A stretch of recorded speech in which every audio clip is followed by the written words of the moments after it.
Blade technically should be like considered an A-list character. I don't Really? really. I mean, he should be. He like leads his own books. Again, Wolfman didn't want him in the book for a while because he knew he was going to take it over. Fair. uh, I mean, I and got his movies were like so popular. I remember back in the day. So his movies basically started the Marvel Cinematic Universe. All right, they did. They did. Blades 1, 2, and 3. Not two, not three so much, but one and two like fantastic.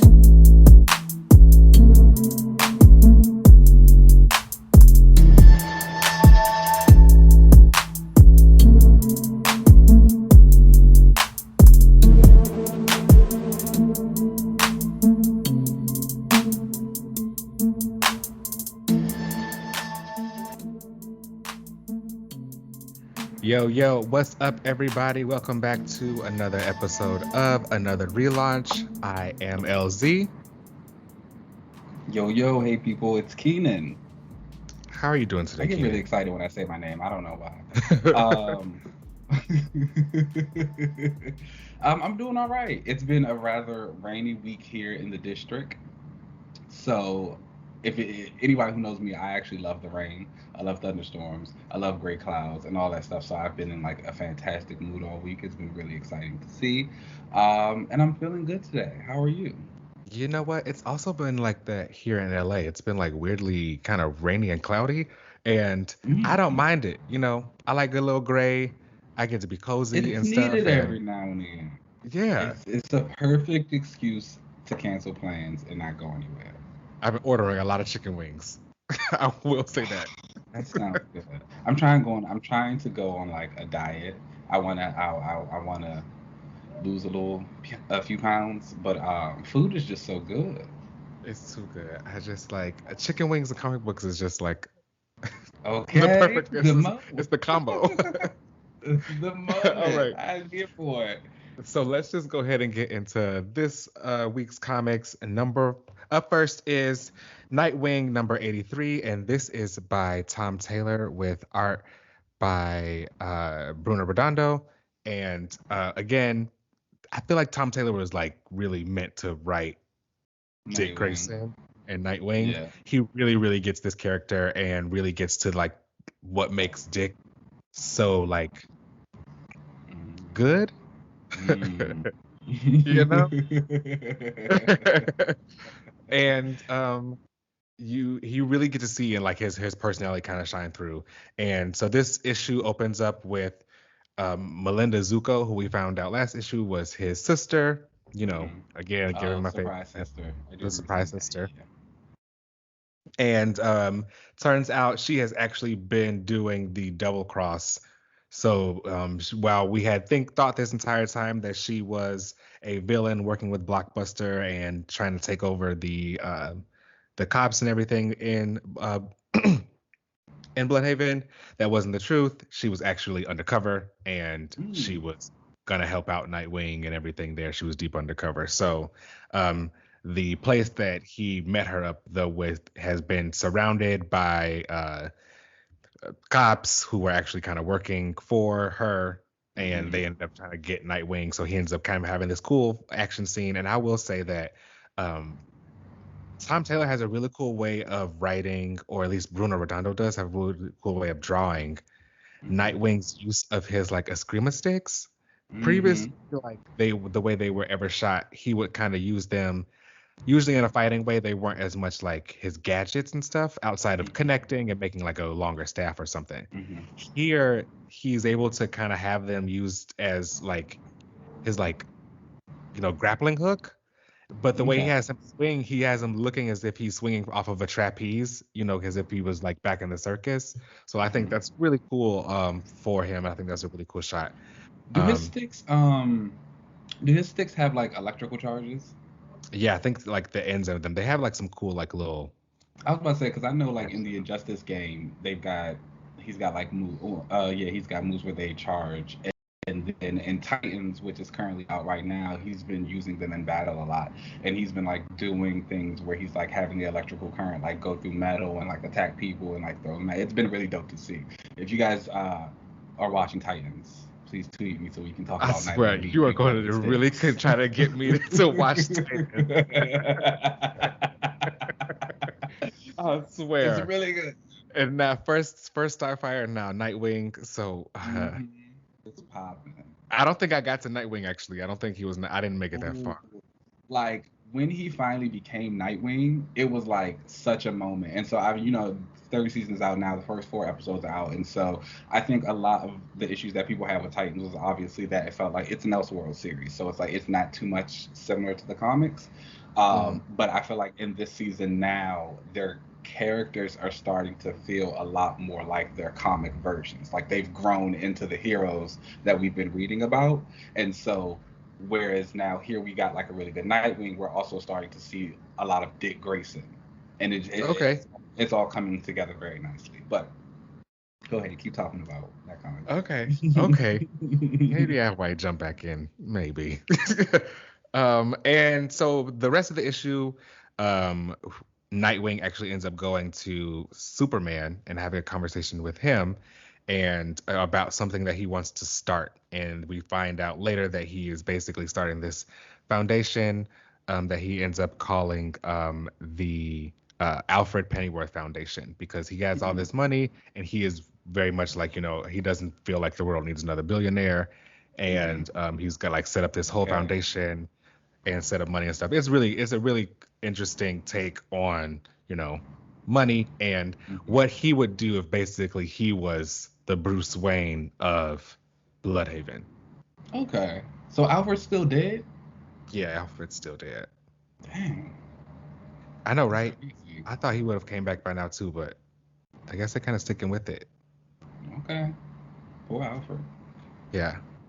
So yeah, again, I will rate this book a 4 out of 5. Bruno Hmm. Redondo's art is fantastic. And again, Tom Taylor really gets to the core of like Nightwing. I feel like, Tom Taylor's writing can be very like light.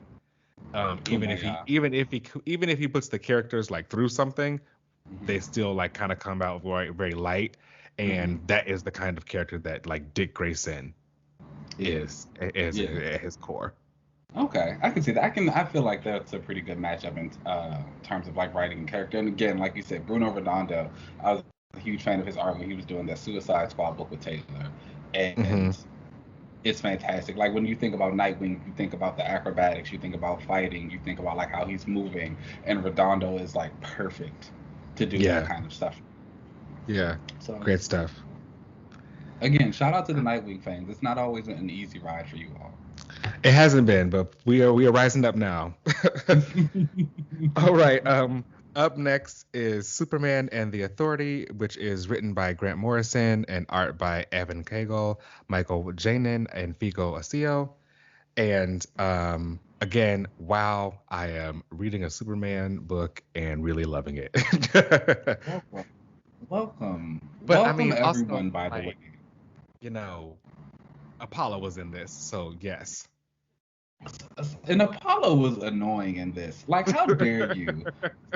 Like as I was reading this, I was like thinking about it. I was like, he's always talking about like Wiccan and how he's annoying and all that. I was like, but all these characters he likes are annoying. I was like, Tim Drake is annoying, Apollo is annoying, and Wonder Man's a little annoying too. I was like, how dare he? But no, I did actually really enjoy this issue a lot. It's so I kind of had like an epiphany. I don't really feel like too much is going to happen in this book. It's only 4 issues, obviously. I feel like a lot of it is just kind of set up for the team. Like it's basically just like forming Superman's authority, but we already know that they're going to be appearing in multiple places throughout the DC universe after this book. So like that's all I feel like. I feel like this is just saying like this is how Superman gets them. This is kind of what they're about. This is who they are, and then from there, all the other writers will give them their actual stories and stuff like in the other books. Because I know they're going to pop up in Action Comics. I think I saw something that might pop up in like one of the Justice League issues. It's a lot going on. So, do you mean that them, like the entire Authority team, or the characters individually? Because I really hope to see more of this team. I really enjoyed this. Like the whole Authority team. The Authority team. Okay. Yeah. So like this is them coming together for whatever reason. Superman gets them, says this is because this is only 4 issues. Hmm. Um, and so it's like, we pick everybody up. We kind of have like a quick little moment so they can have their team moment and come together. And then after that, it's Superman just having them throughout the rest of the universe helping him. Because for those who don't know, again, a big overarching plot in the Superman books has been Clark is losing his powers. He's getting weaker. He is there, and John, when he was hanging out with the Legion in the future, he found out that there's a point in time where Clark just like stops existing. Like we don't hear about him anymore, so we assume that he dies. And I think this is all just kind of like ramping up towards that. Like we get Superman, he knows he's getting weaker, so he's got this team to help him do the other stuff. I don't think he's going to die. I think it's something's going to happen where he probably like goes into hiding, and the I Authority agree. just Yeah. works on his behalf, which is great because huge Midnighter fan here, huge Natasha Irons fan. Yeah, Like it was there, really cool to see her pop up. Although I will say that like the section of her popping up and her going on the internet and fighting all of the very cliche uh, internet slang and trolls and stuff, it was corny, but like I get it because it like it worked. made sense for her. It worked for her. She's the young one of the group. Yeah. Um, but love the dialogue here. I think Morrison hits all the characters' voices pretty excellently. Hmm. Again, Midnighter and Apollo felt like themselves. Enchantress. I've never like honestly really got too heavy into DC's version of Enchantress. Um, I think she's got a hot design, but the character herself, it's just never really clicked with me. But I liked her here. Manchester Black, I'm still digging. Clark, Yeah, I I really think is like him. great. Janen's art of the team looks fantastic. His Clark is like, I think Midnight even made a comment. He was like, "We're not doing the young Gen Z Superman. We're going with like sexy daddy Superman." Yeah. So like, yeah, he And felt Apollo was like, that. oh. Right? He's like, "Oh, okay." We can join now. um, so good book. I'm really into it. I'm excited to see this team and where they go. Yeah, for sure. I really hope that they see more of this authority team. I hope that I would love to see this roll into their own book, or whatever, instead of just kind of the pop-ups for them. I'd definitely read an authority book. Absolutely, absolutely. What would you rate this issue? I would rate it a 3 out of 5. Just because obviously we had a couple of artists in this book, so like that felt. Although I liked all of the artists, I don't really think the different styles complemented each other very well, if that makes Mm, sense. Um, and again, I don't feel like too much is going to happen in this book as a whole, as opposed to just setting this team up. yeah, that's fair. Yeah. I would give it a 3.5 out of 5. I really enjoyed the writing and the art for me, Hmm. while it at points definitely didn't kind of mesh well together. Um, Individually were all really great for Yeah. what they were there for. So, um, like I said, I really really liked this issue. Again, Apollo is back, so this is great. Midnight. Hot. Hot. If you've never read Steve Orlando Midnight Air series, people, you should read it. Definitely, it's really good. And then follow that up with the Midnight and Apollo run. Uh, Mhm. Also great. If you want. All right. Up next is Guardians of the Galaxy number 17, and this was written by Al Ewing with art by Juan Frigeri. And again, great issue for me. You know what? Maybe you were right. Mhm. Right about I what? have I have been enjoying a lot of things that Magic has been popping up in, but that's Mm. because that the writers that I enjoy also for some reason like Magic. So hey, I'm Mm. along for the ride, I guess. You know. That is so interesting. Um, so we get in this issue, it opens with Captain Glory of the Lethal Legion dead. Dead. Like no warning, just dead. And we saw last issue that he was like broken out of jail, and this was going to be the big thing of um, Hulkling saying we need to bring him into the fight because we need assistance with this. And this issue, we see that he's dead. So That just goes to show you how powerful Dormammu and his forces have become at this point. Um, Yeah. Hulk, it even says that Hulkling himself would have almost died had they not like teleported him out of there. Um, So close.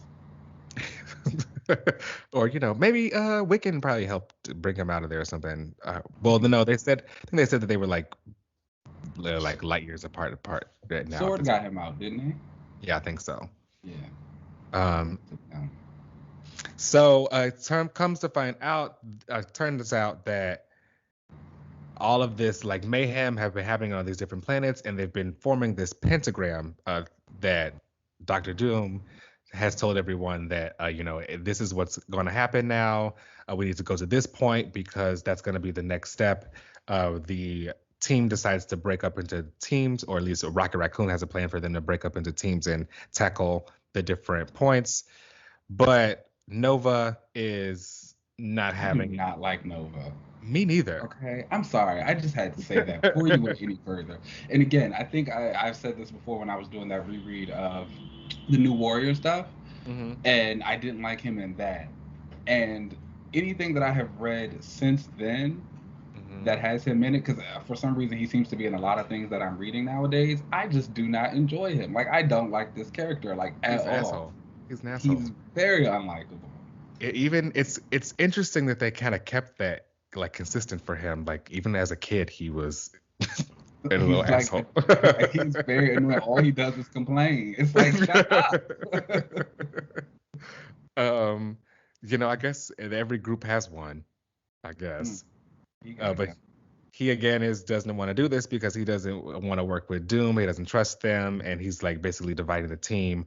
Gamora ends up going with him, even though like Star-Lord decides not to because he feels like the stars align him to go the other way. I also love how they've been separating those two. Like slowly but surely, the rift is coming because they do not see eye to eye, and like soon that friendship will be broken, and I'll never have to see them together again. Love. Yeah, what's going on with them? I thought they were like besties.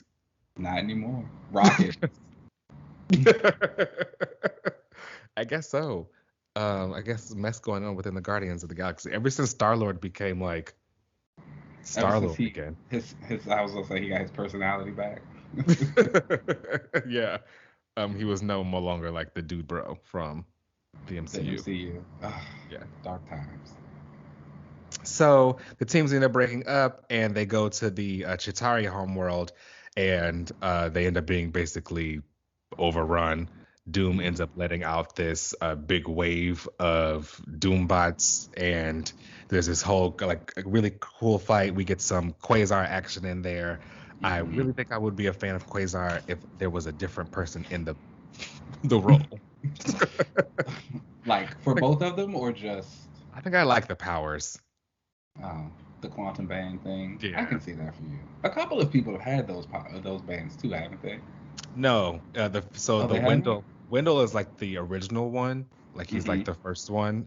And then I think no, because they were taken and then used to blow up the Kree homeworld.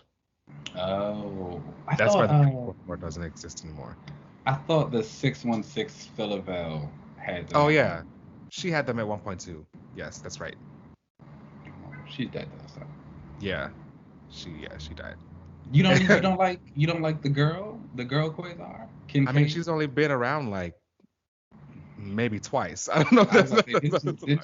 Didn't she like first appear in? Was she in Standoff, or what was that? Maybe like the Pleasant Hill thing, and then she was in Secret Empire. But I remember she was in a coma for like the first half of it. Yeah, then she was like, I think she almost died. Yeah.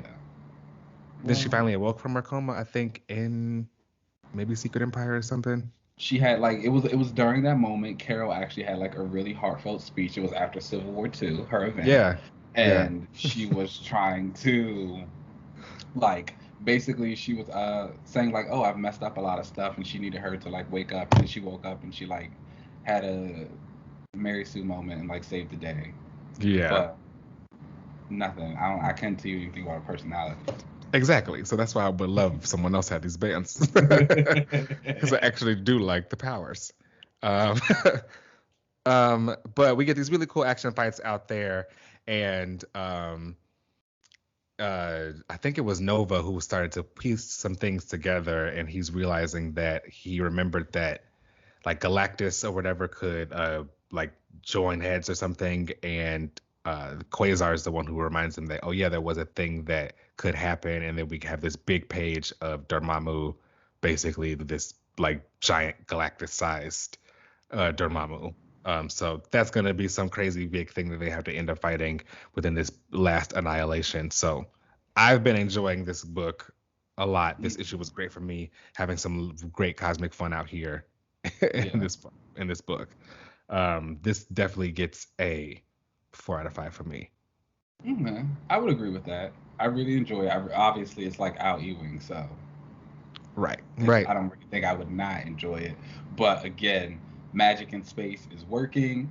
You wouldn't really expect that from too many places. But he Yeah. does it well. I really enjoyed like the entire scene of Doom explaining the pentagram to the team and like why all those places were getting attacked and like what they represented in terms of like the spirit and the storms and like the fire. And I was like, yes, this is hot. It kind of made me think that maybe I should get into Doctor Doom a little bit more because he's like a magic guy. You know, I was going to ask you about this if you would end up liking him, because Doom is one of those characters that I really like. Hmm. Obviously, I'm a big Fantastic Four fan. Um, and even though I don't like magic, I like what he does with magic because he mixes the science and the magic together.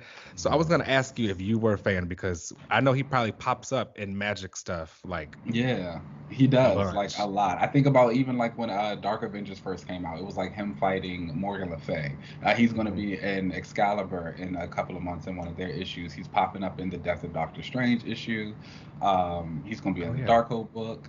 He's like, Oh yeah, I forgot he's like the main yeah, person in they're it, right? like he's like on a Magic World tour right now, and I'm Mm, into it. And so it's been making me think that I should get into him. And then I think you actually brought it up to me as well. He's a political character. Like yeah. he rules a nation. I love a good political character. Actually, I think you would actually really like Doom. Except for Namor. Um, I don't like Namor.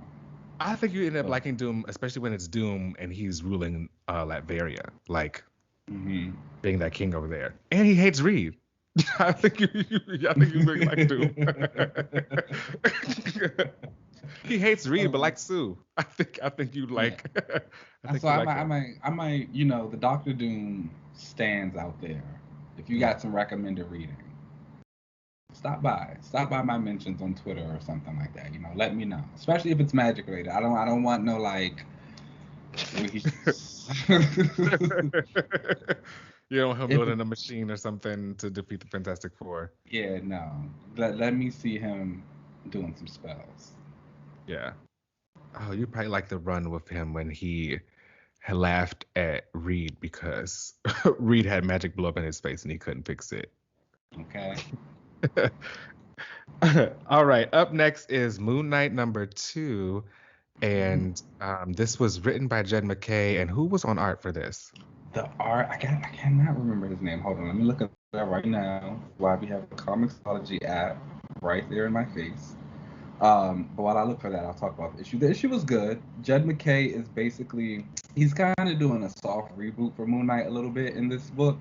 So we obviously still know that everything that he has been through existed. Like he still has his DID. He's still Khonshu is locked up right now, so Moon Knight is kind of acting on his own in terms of like making sure that he Oh, protects the people of the night. Alessandro Capuccio is his name. He's a brand new artist. I think this is actually the first Marvel work he's ever done, first comic book work he's ever oh done. wow. Uh, yeah, and so in this Midnighter, oh look at me, Moon Knight actually has a new assistant. In the first issue, there was this girl who was turned into a vampire, and so Moon Knight has taken her in to help him with his little midnight mission thing, and she's basically the secretary, and she's kind of struggling with like her new urges as a vampire and like dealing with this new Mm. life, and he's relates to that. He's like, I'm obviously somebody who was changed against my will as well. Like I have a God who is living in my head who changed my brain waves and all this stuff. So I get that, and it's a nice little relationship he's building. Moon Knight has actually, and again, she's black. Moon Knight loves black people. All right, I just need to put that out there. I know that's Like right. that's his crew. Like a lot of his supporting cast are like the Hook, so it's like I'm here for it. I know that's right. But in this one, basically there are these old people who have gotten possessed and they're going around beating people up. And so one of the guys comes to the midnight mission and he was like, I couldn't fight them back because one of them was his mom. So they go to the apartment complex and then all the old people in the apartment complex like come out and are ready to kill Moon Knight. Turns out that there's a janitor. He is able to control people through his sweat. So he has been Oh, putting his sweat into the water oh, gross. of the apartment complex, and Oh. slowly but surely, and he like started with all the older people in the building because obviously they're more susceptible to it. So Moon Knight's like, I'm not about to beat up all these old people. So what he tells the guy instead, he's like, why don't you actually try and take control of my mind? And so he like licks his sweat, and when the guy starts to control people, he links with them.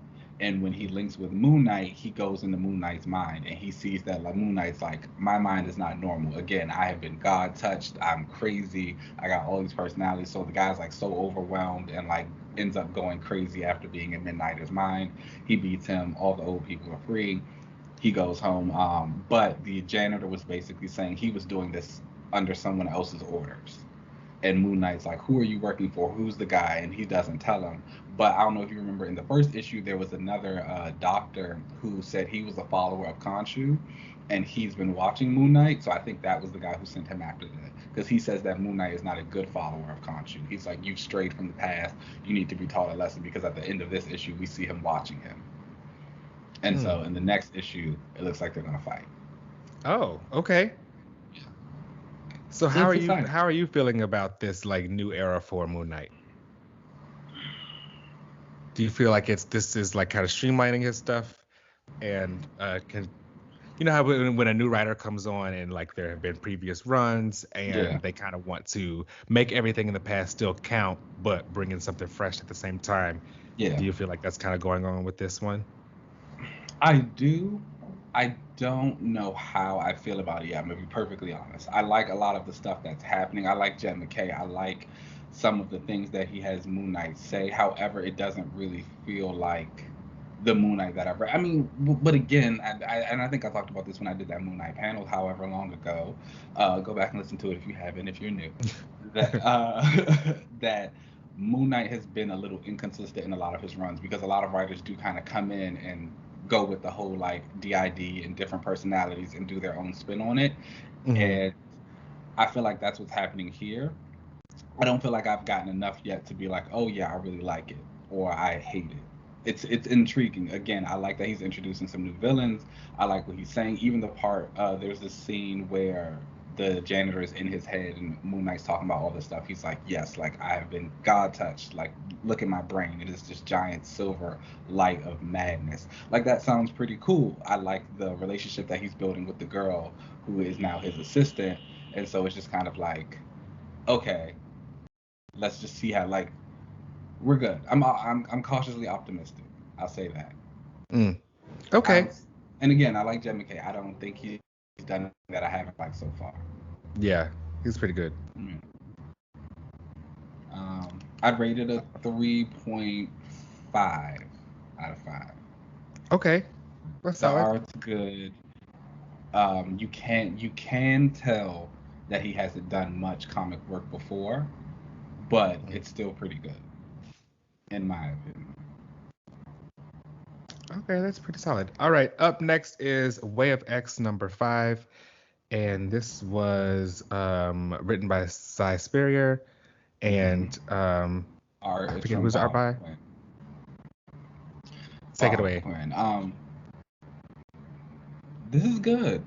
I mean, I think, I've said it before. I think Simon Spurrier is a little bit of a divisive writer. You either are like going to enjoy him or you're not.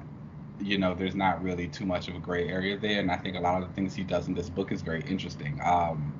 It feels like that slice of life Krakoa book that a lot of people wanted, but just kind of taken to the next level. Obviously, you're dealing with a lot of different things. You're dealing with like Kurt thinking about spirituality and religion, forgiveness. It's asking questions about these mutants and then being on Krakoa. And if death doesn't matter, then what is life? Why do I have to? One of the things that he's trying to do is like get the character Lost to forgive Fabian Cortez because apparently Cortez might have like killed her parents at one point in time. Oh, And okay. so, she's like, why do I have to forgive this man? Like, it's not like we're gonna die. What just asking those type of questions. And Kurt's like, life does matter. Like, even if we still come back, like everything has to have a purpose. Everything has to have a point. Like, what is the point of doing all of this if it doesn't? And so you just see him kind of rumbling with those questions. And obviously, you have the background plot of Onslaught is back, and he's kind of making people on the island very angry.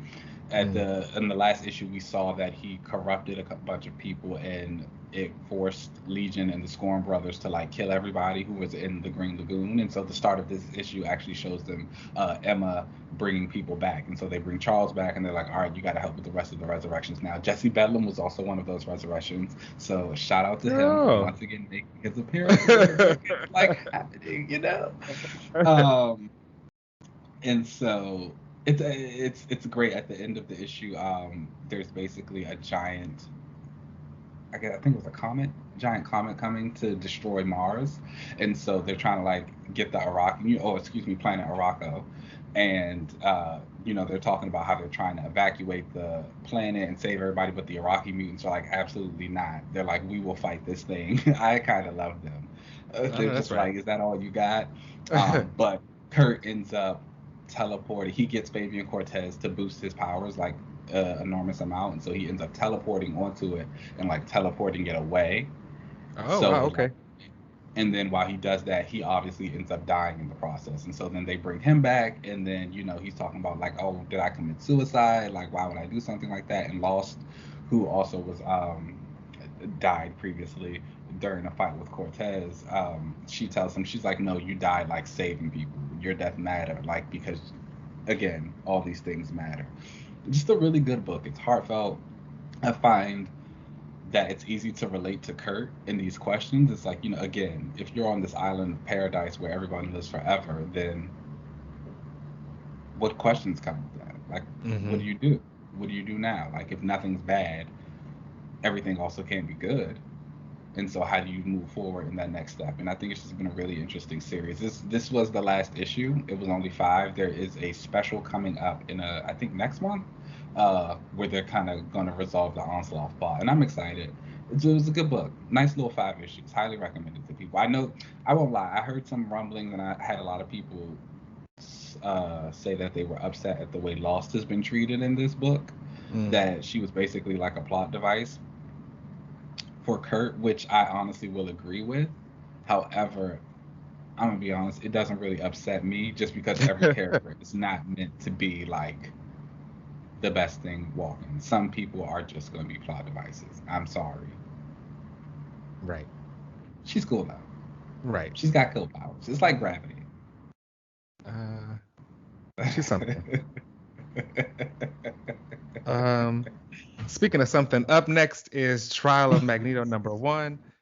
Oh yeah. Did you And read this this? is, oh, no.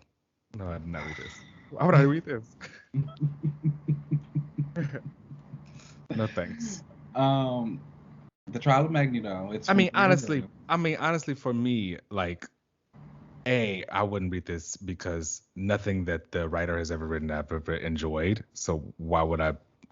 It's probably not going to change at this point. And B, as far as Wanda, like, and the trial of Magneto goes, like, it's either she's going to be immune or she not. I like. Yeah. Um. Yeah. It don't really Yeah. matter to me.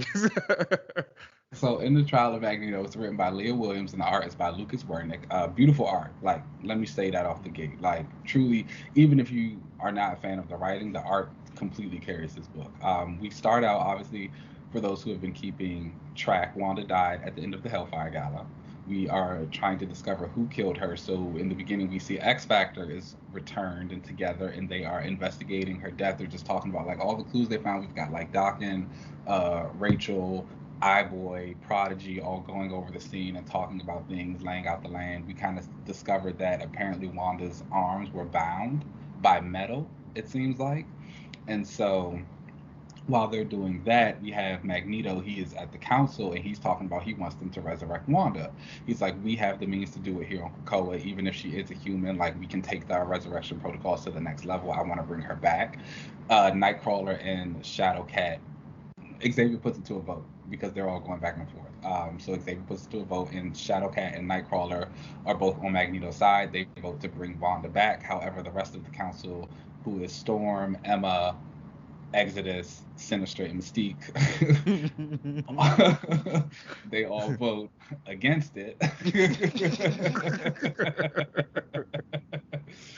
um, Oh, and that's so right. that sets Magneto off, and he's like, "You." And because Xavier tells us, he's like, "All right, we can't bring her back." And Magneto's like, "No, you can. You just don't want to." And they're like, "I mean, yeah." So he kind of goes off, and he like starts fighting them. He storms off. Then X Factor and them come to confront Magneto, and they're like, "Hey, we think you're the one who killed Wanda." And they just start to fight.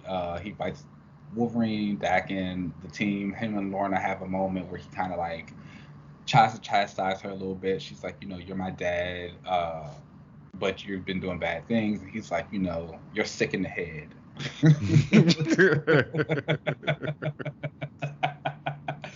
Basically, he's like, Oh, jeez. unhinged and inconsistent. But she says something. She's like, you tried to mold me into this, but I'm stronger. It's a nice little family drama. Pietro ends up running onto the island. He almost beats Oh. Magneto to death because he's like, you killed Wanda. They stop him. They finally get Magneto in stasis. And there was this one moment that I did find kind of awkward, and it had the Brotherhood of Mutants. They were at the Green Lagoon, and they were basically like mourning Wanda, and that just didn't feel natural to me because it's like, why would they care? How First of all, how long ago was she a part of the Brotherhood of the Evil Mutants? Okay. And she was on the team for like 5 minutes. I was gonna She say didn't she even was like only there it. for like 2 hours. She didn't even like it, and I don't think we've actually ever seen her interact with any of those characters since. No. So that was kind of weird. Some of the dialogue did feel a little wonky in certain places, but I got the kind of I got the gist of what was supposed to be going on. It's a big soap opera. It's a lot of family drama here. We see different parts of family. We see the House of M. We see Magneto and Daken. We see like the Summers cruise around. Um, at the end of the issue, we see Wanda. She's having her own little monologue, and we basically see who kills her. We don't see who kills her, but we see someone in a white cloak who kills her. Mhm. And she's talking about like how she's dying, but she's not apparently dead. She seems to be in some weird place. At the end, there's a data page, and it's like these little black circles with arrows and the words "Where am I?" So we're gonna see where she is. My personal theory is that she's in the white hot room. Some people have already tried to Mm. debunk it for me because obviously the room where we see her, it's not white. But when we first get to her like costume is completely white, and Mm. then the person stabs her, and then the blood like goes over the costume. Again, beautifully drawn by Lucas Wernick. The blood like starts to wash over her, and it turns her costume like the crimson scarlet color that it's known for. But I felt like the costume being white in the beginning was kind of like a clue that maybe she's in some form of the White Hot Room. I've also been told she's a Nexus being, so apparently she can get there. Mm. I don't know. I think this will be into the whole thing about how she gets her powers back, or she gets her X gene back. Huh. Could be both. I really wish that Scarlet Witch could finally get a story where she is like In charge. involved. Yeah, yeah. You know, It's not just things happening to her. She'll never hmm be free.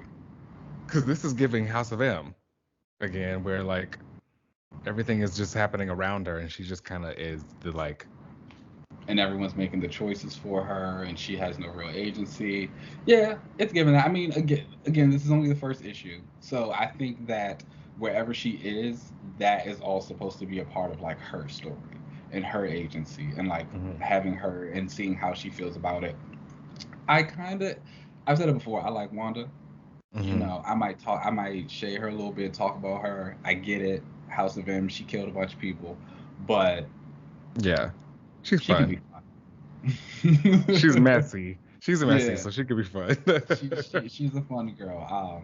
And so I'm gonna this. made me realize I'm going to pick up the second issue, and depending on how the second issue, we'll see if I continue on with it. Again, it's only 5 issues, Is it so monthly or is it weekly? I think it's monthly still. Oh, oh, really? Maybe. I think maybe. I think. No, yeah, I think it's still monthly. When does Inferno start? Doesn't that start like next month? I thought that's maybe. I think that starts in October. Hold on, I'm about to look at it right now. Huh.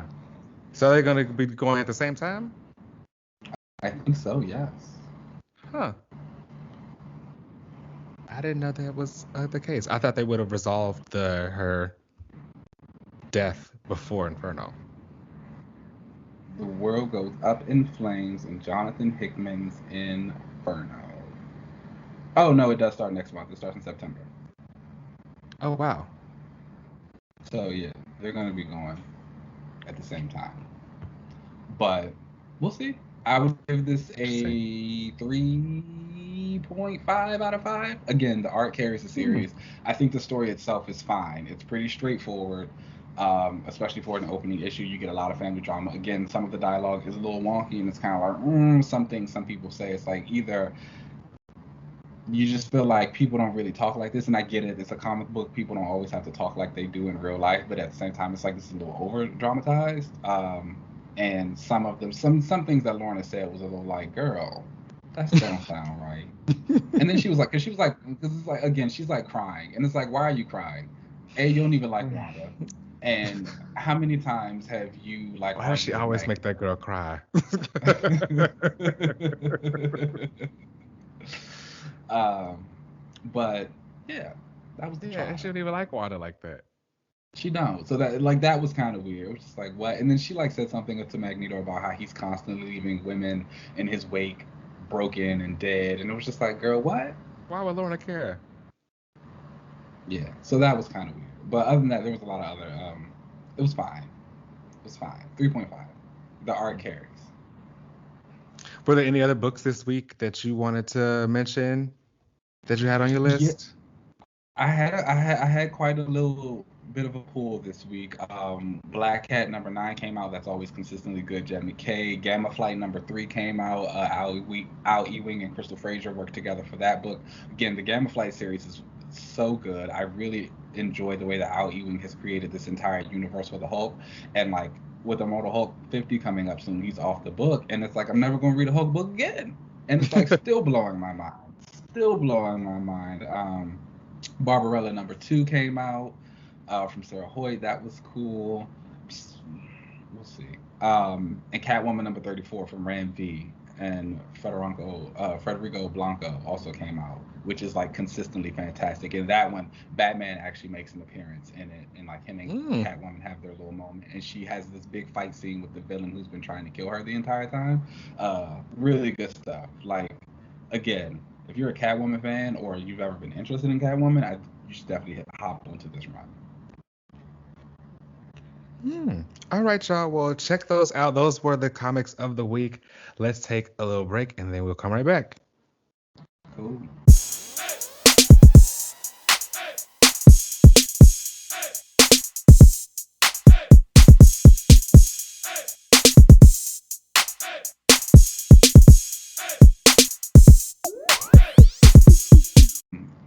All right, everybody, we are back. Hello for another panel. Today, we're going to be doing a character that is very special and near and dear to my heart, someone that I have loved since I was a child. I've kind of realized like everything's not that great, but nonetheless, want to talk about the good times.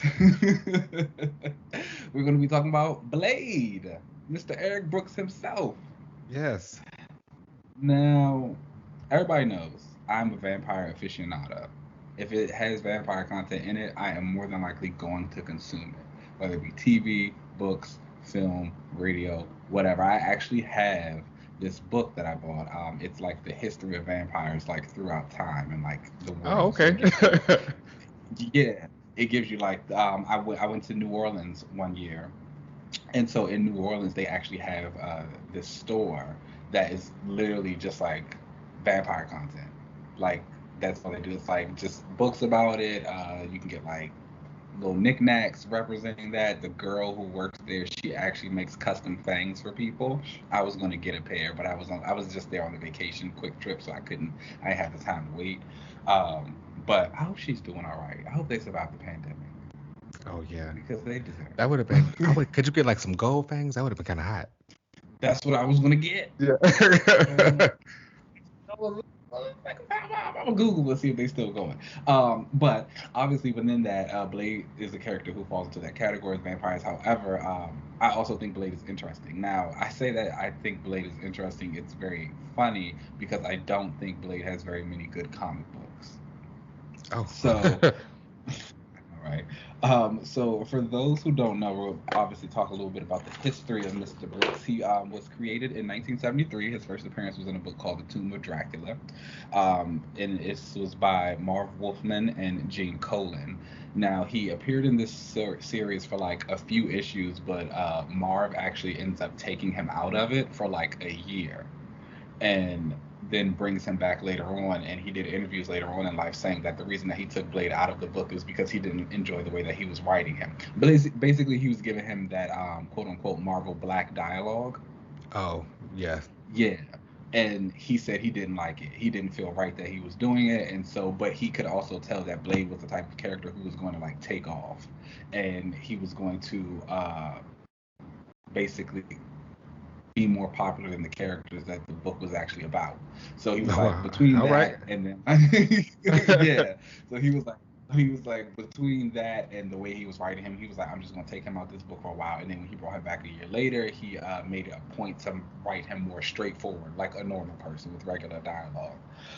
And so Gene Colan creates the character. They like specifically knew they wanted him to be black. So Colan did his features off of a bunch of black actors who he looked at, and specifically the NFL football star Jim Brown, who was also became an actor later on in life. So Oh.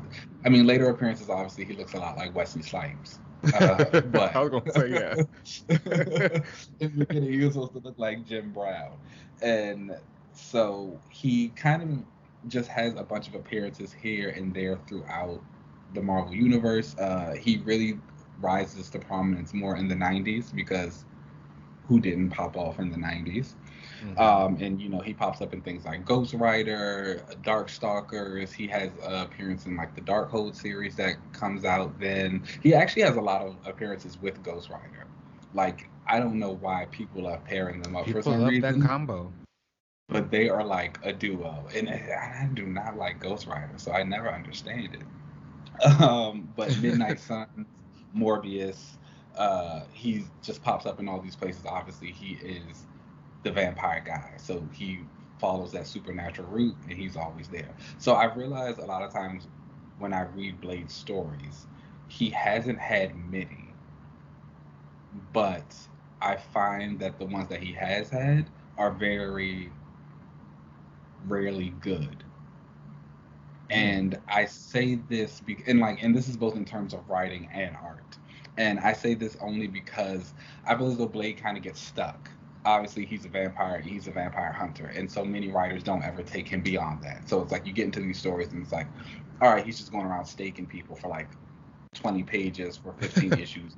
And it's just like, okay, it gets a little boring after a while. But then even so, the vampires themselves, I don't think the Marvel Vampire Nation has ever been very well thought out in terms of like Mm. making it feel more real or grounded and stuff like that. It's always just a bunch of mindless monsters doing whatever. And so again, when you just have this guy kind of and you and I have talked about this, I think the biggest fault for any hero in comics is always going to be how strong their rogues gallery is. Yeah. If they do not have a good enough rogues gallery, then they won't last because you're gonna want to read these characters to watch them fight somebody. It's like that's that's what superhero comics are all about. And so after a while, when you're just fighting like mindless drone after drone of vampire, it's like okay, what else you got? And so I know some writers have tried to like redo it, and they've maybe had him try and go against other things, but it never sticks. Or what Marvel will do is they'll like do an event with vampires and they'll put Blade in all of the books because obviously he's the vampire hunter. But then I Mm. think that's where you hit the other issue is that the vampires don't always work in a lot of other Marvel properties. Like, the X-Men have fought vampires before. The Avengers have fought Oh, vampires. child, you know how I feel about vampires in my X books. Yeah, it just doesn't always click because it just doesn't make sense. You know what I'm saying? And again, Hmm. um, I think that that's something that a lot of people have had trouble kind of doing. I will say though, we might, give Jason Aaron and his Avengers run a lot sometimes on how iffy it is, Mm. but he has been fantastic for Blade.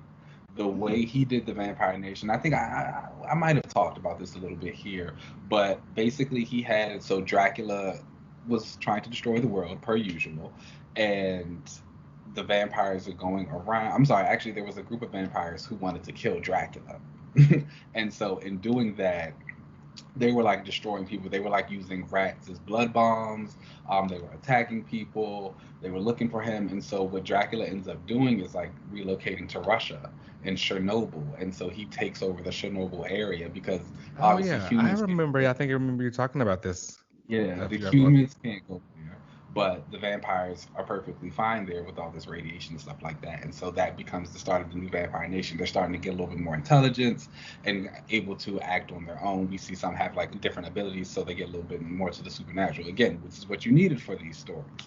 And with that, Blade ends up actually going to be the sheriff of this vampire town in this run. And so, but then we got the Heroes Reborn, so I don't know what's happened after that. I didn't check in after Heroes Reborn because that was that weird She-Hulk arc, and I'm not reading that.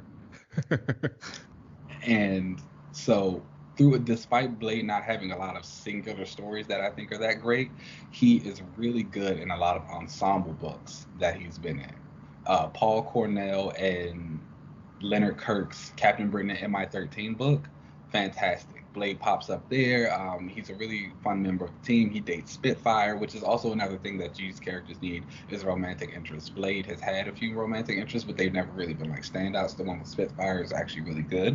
Hmm. Al Ewing obviously brings him into Mighty Avengers in 2013. He has him join the team for a little bit, although he leaves because again, one of the things about Blade is that he's a loner.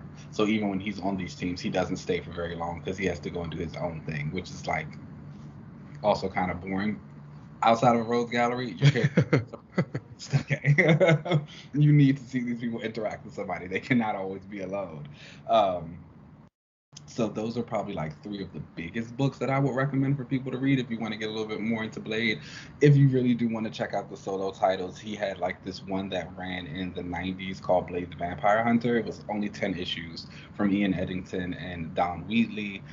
He had a 6 issue miniseries that also came out in the 90s from Don McGregor. However, Marvel only published 3 issues of it. Oh. Yeah, don't ask me why. I have no idea. He also had another solo series from Christopher Hines in 2002, and then there was one more series after that from Mark Guggenheim. And if you know me, you know I'm not a fan of Mark Guggenheim. Yeah, me So neither. The X-Men Gold was so bad. I don't think I've ever read a comic from the man that I enjoyed. Mm. And that Blade book was no exception. But again, it shows that a lot of people don't really want to take Blade He to the also did next a lot level. of the CW shows. Well, what does that tell you? What is that? Again, I think it just kind of says that with Blade, they just really keep him in that like one spot, which was why I was really excited for when that series was going to come out with his daughter. Mm. And I've told you the story about what happened with that, right? No, but tell the people. So there was going to be a new Blade series. It was going to introduce a daughter for his character named Fallon Gray. It was going to be written by Tim Seeley. He was really excited to do it. Tim Seeley is known for doing like a lot of horror comics. He loves like the supernatural type of stuff, so he was really excited to do it. However, this was at a time in Marvel where a lot of people were calling for diversity. And not just and like I mean we still do it to this day, but it was like very very big back at that point. And it wasn't necessarily just diversity within the books, but it was also within the people writing the books. And so when this Tom Seeley book got announced, there was this huge uproar.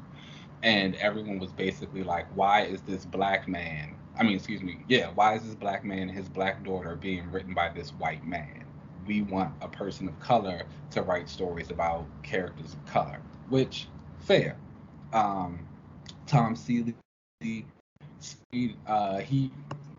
heard it. They actually ended up getting a Afua Richardson, who, if you don't know her, she's a fantastic artist, a black woman. She actually turned out to be the artist for the book, and they were going to do it, but the controversy was just like so high at the time. Tim Seeley actually ended up dropping off the book.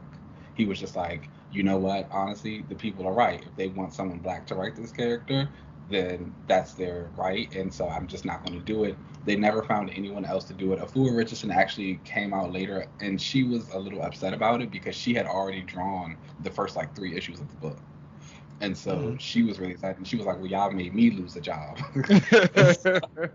And so she was like, "That kind of sucked." And since then, we haven't seen anything with Blade or Fallon to this day, which I still kind of think they might do, especially when we get a little bit closer to the movie.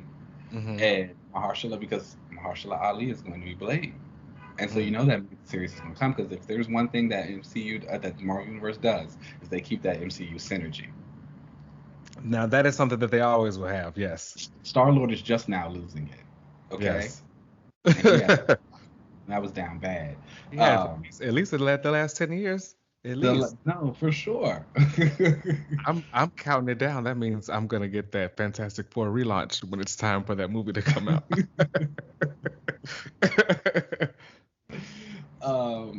And so yeah, so like that series just never came to fruition, and we've never spoken about it again. It just went defunct. Again, I do think it's going to come back out soon, which I'm hopeful for. Secretly, between you and I and the people listening and watching, I think that I'm like 43% sure that that's what Hickman's secret project is going to be. Now that he's leaving the X-Men. For those who don't know, Hickman's leaving the X-Men. After. Yes. I don't know. It does seem like I said, it not only does it seem like a lot of characters are missing, it seems like a lot of books are like ending, or at least they're feeling like they're coming to an end before the start of the new year. So that feels like he's gonna be doing something probably big to usher in whatever next wave Marvel has.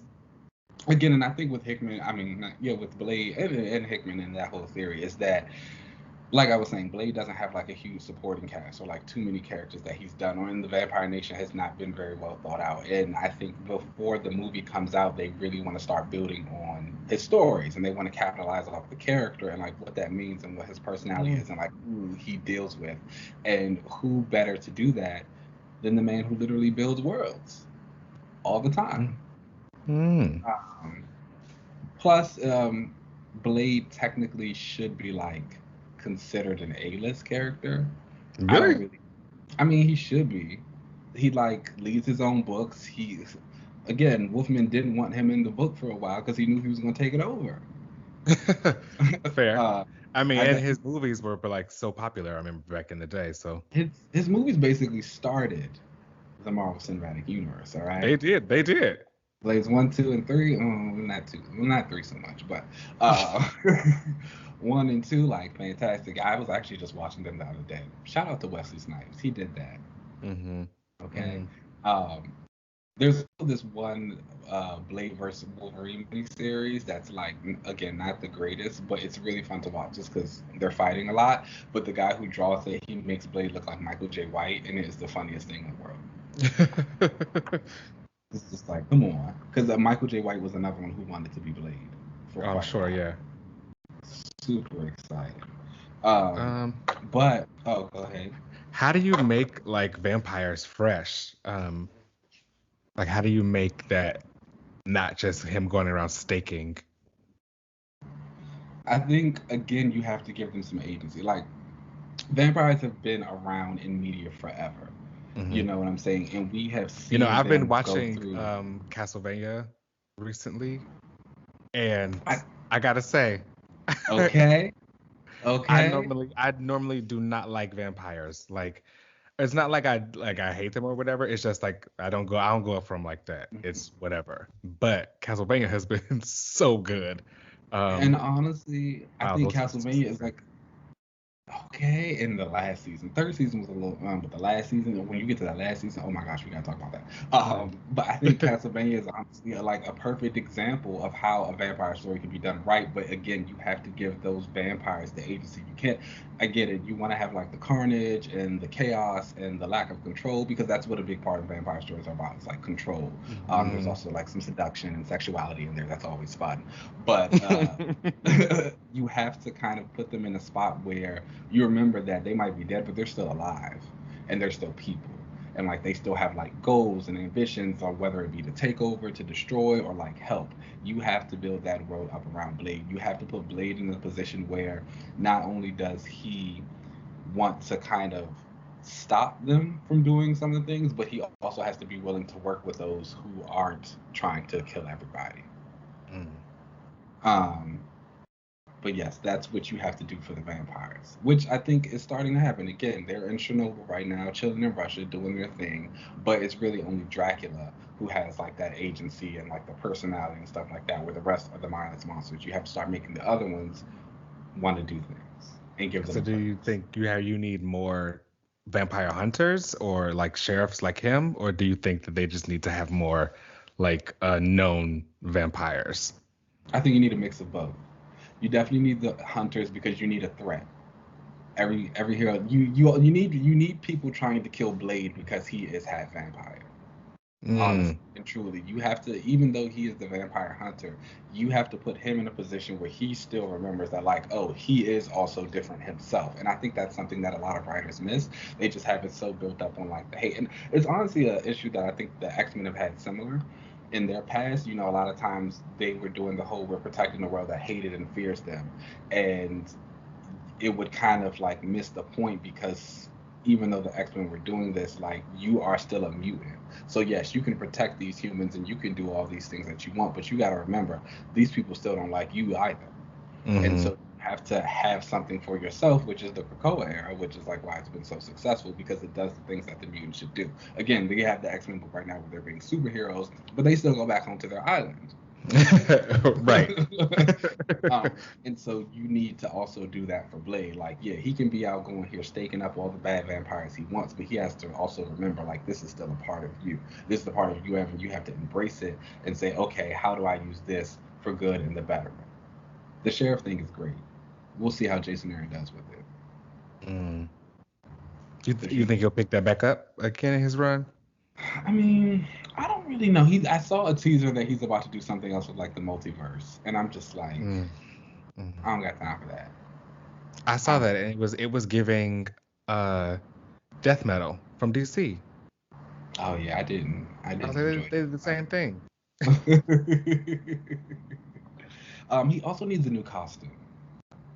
Oh, are you over the sleeveless vest, In the high top? trench, it's okay. Like we can even keep the trench coat because the trench coat Mm. is iconic at this point.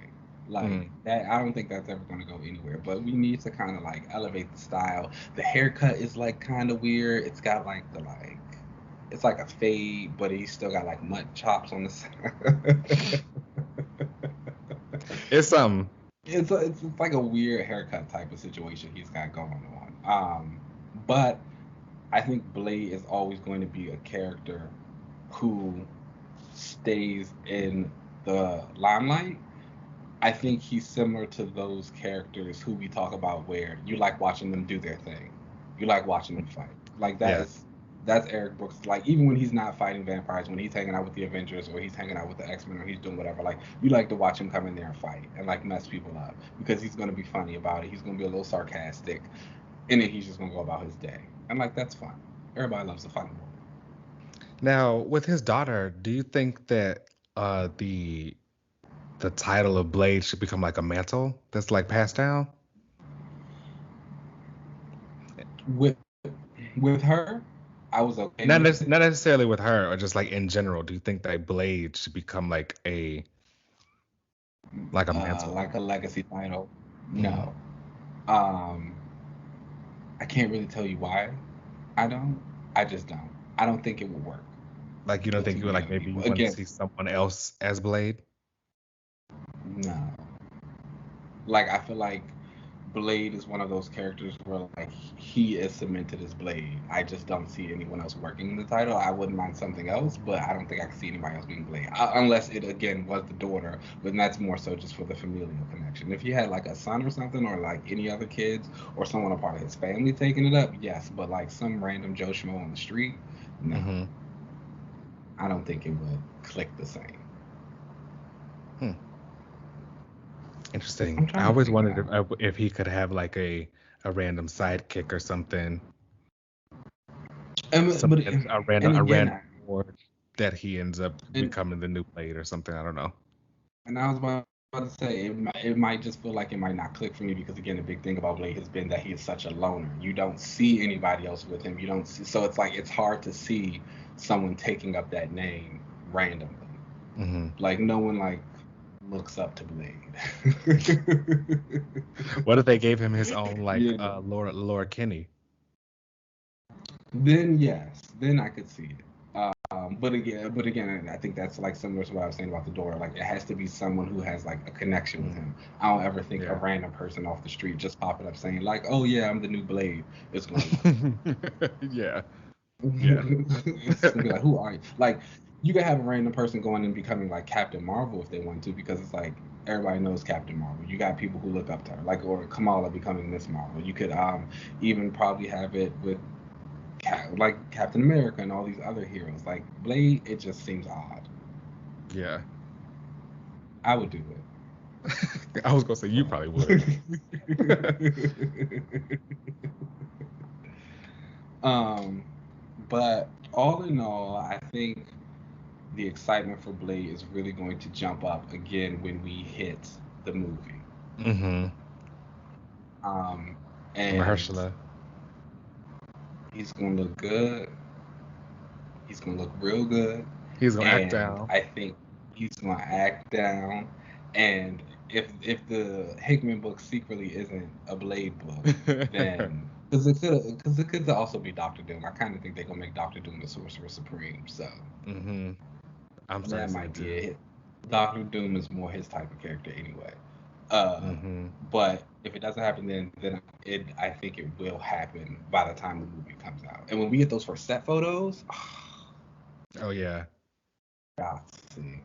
Yeah. Yeah, it's gonna Him, look. whatever, however they're gonna have him look, he's gonna look dope. He's gonna have on a trench coat. He's gonna have on all black.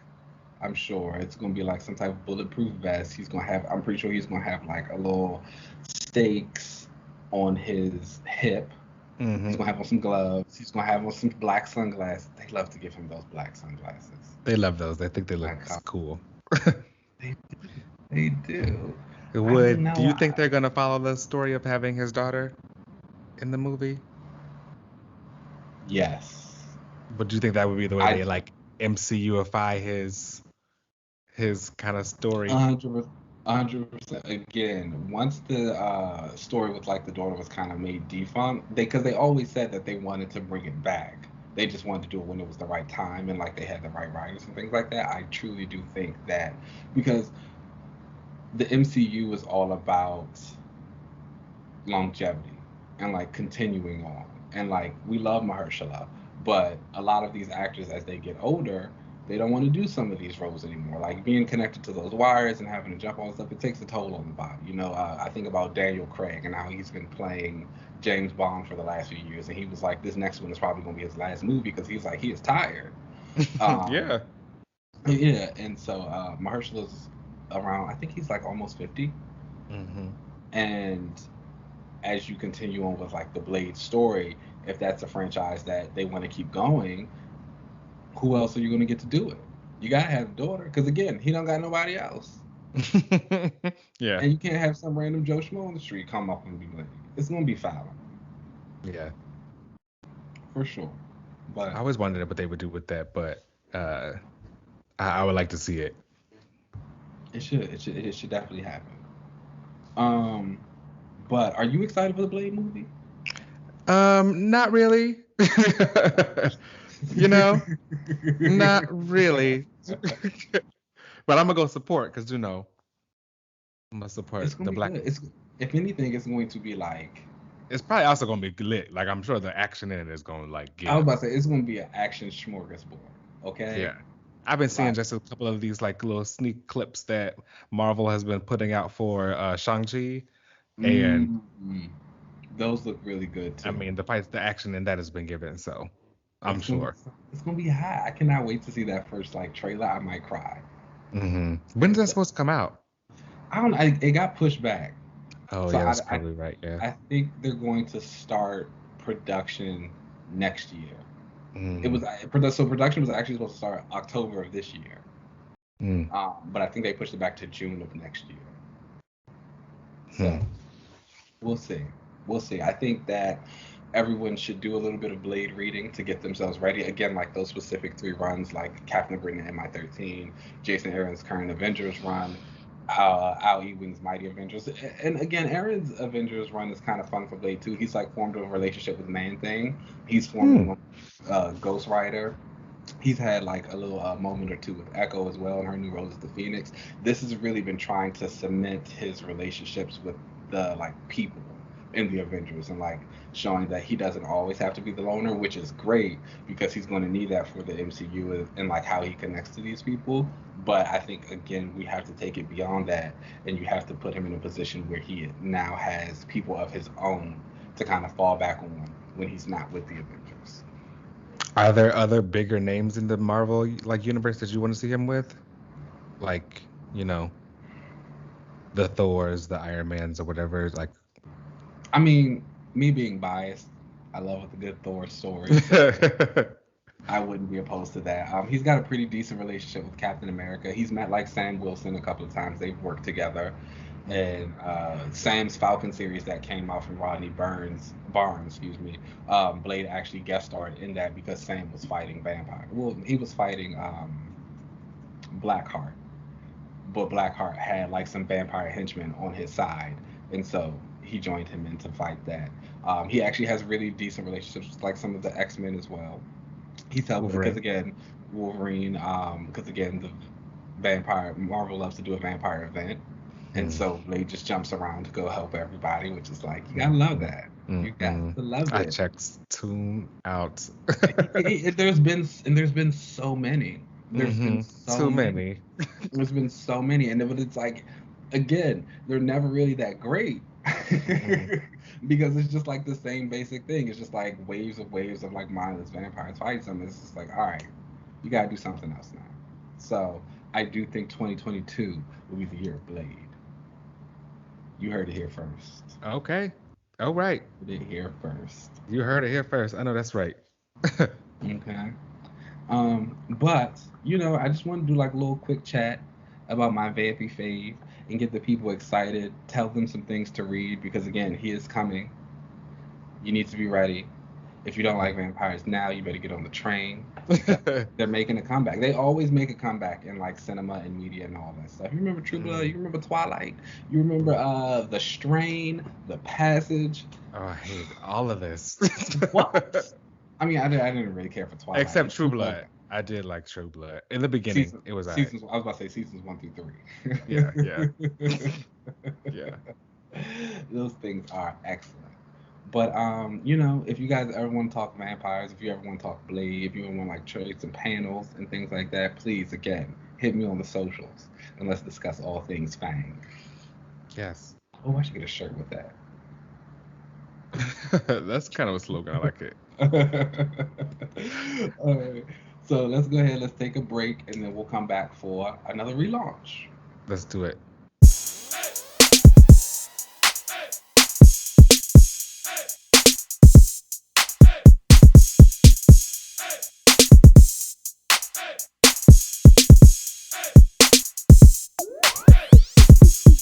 All right, welcome back, y'all, for the special section that everybody loves. That Your is another favorite part of the relaunch. show. That's right. Okay, do you want to go first?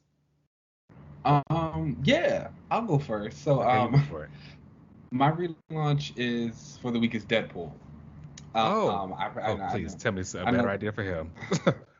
I know that's a little divisive for people. Everybody doesn't like Deadpool, but I personally enjoy Deadpool a lot. I think he's a very fun character. I think when he's done correctly, there's a lot of nuance with him, and you kind of get things up obviously about his mental illness and like how the Weapon X program has affected his mental state, the scarring of his skin, him having cancer, the healing factor, just messing all of that up, and how it do that. I always think about like the first Deadpool movie when they had Wade walking outside and like everybody was like looking at his skin like very kind of like taken aback and scared of him, and like how just like visceral that reaction can be for a lot of people. And I think when you get stuff like that with him, it like really works well. Like, I also really liked his relationship with Rogue. I don't know if anybody read that in Uncanny Avengers, but it was kind of hot. Mm. So for Deadpool, I think I am point similar. I think I'm at a point with Deadpool that's similar to Wolverine, and that I kind of want them to do something different. Deadpool is very well known as being the merc with the mouth, and he's had like many series just kind of capitalizing off that mercenary business and what he does. I think right now in the current run by Kelly Thompson, he's like king of the monsters, but it wasn't really for me, so I kind of let that go. What I would actually like to see is Deadpool kind of take a little bit of a break and stop being a mercenary for a while and just relax. So, but what I honestly want him to do in my relaunch for him is it's a more of a character work type of book. He'd do something very Deadpool-ish, like get an RV, and in this RV you just kind of he just takes a road trip, and he just takes a road trip more so to like find himself. But of course it's Deadpool, so like people are always going to be coming after him, they're going to be looking for him, they're going to try and do things, so he's going to get into the hijinks, he's going to fight people, he'll probably like ride into different towns and like come into contact with people who he has to help. But of course he doesn't necessarily do it as the merc, he's just the guy who is like trying to help people and trying to find new a new lease on life, I guess, is what I'm trying to say here. And with that, he would come across some people and have them by his side. So a little bit of the supporting cast for him would be Weasel, Bob, Agent of Hydra. I would bring back Negasonic Teenage Warhead. She actually popped up in one of his Merc series a few years ago. Her powers were different though. She had like reality manipulation stuff, but I just thought that relationship was really nice, and they're all people to keep him grounded. In this series, I would also bring back the illustrious, the elusive Copycat. Oh, okay. Yeah, for his love interest, his best love interest to be exact. But in this story, again, I just kind of want to see Wade get back to having a little bit more of those character moments instead of just being like the funny, wacky guy all of the time. So I think having him step away from being a mercenary for a little bit, just on the road and getting more of the human aspect sides of Deadpool is something I really want to see. So that's my relaunch. Ooh, I like that. Okay, that would maybe get me a little bit more interested in him. Yeah. Take a little And like character Deadpool in moment. an RV. It's Yeah. Deadpool in an RV going across the country, just like seeing the sights and learning more about him and his personality. I don't It's mind when fine. he pops up in some books. Just sometimes it's too It, much. it can be a little too much. I won't lie. I agree there. But it won't be in this. Okay, well, my character is a DC character, and we mentioned Mm. him a little earlier when we talked in the comics, and that is Apollo. And Mm. most people know him of always He's with Midnighter's Midnighter, boyfriend. Midnighter's boyfriend. But that is what I would like to do for my relaunch, and that is take him away from Midnighter. And we saw earlier in that issue, he mentioned how he looks up to Superman and how he kind of wanted to be a superhero, kind of like Superman. And I Mm-hmm. think that it would be nice to have a mini series where we actually saw Apollo go and find his own city where he could be his own Mm. superhero there, and see him kind of make some mistakes and just try to be a superhero the way he thinks he should, but realizing maybe he's too powerful to be doing all of that there, and making those kind of Mm-hmm. things. He's super strong and vulnerable. He can shoot blasts from his eyes, from his hands. He's powered by the sun. And I would also have it where he ends up finding out that there's a young gay kid who has looked up to him and got experimented Mm. on because they wanted to have superpowers Okay. like Apollo. And that kid ended up becoming like a little sidekick for him. So uh, Okay. That's how I really That remember. actually is interesting. And it's like needed for Apollo as well. He typically only does appear with Midnighter. Whereas like Midnighter has had multiple series by himself. He's done his own thing. He's been out Hmm. here like he is that guy. Apollo doesn't get that. He's very much He doesn't. He's always the just like voice. the arm candy for Midnighter. And I think it would be a lot of fun if you just kind of took him away from that for a series, gave him his own. Isn't that what you complain about for Wiccan? No, I complain about for Wiccan because Wiccan's a punk. But that's not true. You try and say that he's a punk and that he's always with his man. But Apollo is definitely always with his man. Apollo isn't running back to his man and doing all of that. Apollo is just always with his man because that's how they always write them together. Okay. You know, they aren't in issues together talking about how they can't wait to be next to each other because they just can't be apart. They don't. Please. They really do not. Like Midnight and Apollo be like, I will see you later. I'll see you later. Please, they were just You got me there. no. Hey, we got Daddy Superman on this team, so make sure we join it. Okay. I think that's Apollo said something like that. So he was like, "Didn't you like sleep with this other guy?" And Midnight was like, "We're not talking about that right now." So no, very Okay. different kind of couple. I mean, Apollo and Midnight all are my right. I couple. said, okay. That couple. Would you change his costume, or do you like Yeah. the like kind of all white gold thing? No, I like the white and gold motif, but I'd probably like give him something a little different, maybe a little darker. Keep him still glowing, and all that kind of stuff, but Mhm. maybe give him something a little darker to contrast Okay. his powers and stuff. That'd be cool. Okay. I can see that. It could be interesting. Again, Apollo needs a moment to himself. Yeah, I think that'd be good too. All right, y'all. So that brings us to the end of the show. Make sure you check us out on wherever you catch your podcasts. Rate and review us, please. We love seeing those down there. Thank you so much for they're so sweet. And you can catch us on Twitter if you want to reach out to us. You can reach out at Another Relaunch. We're on YouTube as well at Another Relaunch TV. You can find me on most social media platforms at Another Relaunch. I'm sorry, you can find me at Uncanny LZ. Keenan, where can they find you? You can find me on Twitter and IG at Keenan Lance. You know there's an underscore at the end. Yes. All right, well, let's get up out of here because I am starving. Yes, I was just about to go get some food, but it just started raining again, so now I don't know what I'm about to do. Yeah, I'm ordering something. Chipotle or Popeyes? I don't know. I thought about maybe getting both. I love it. All All right, right, bye.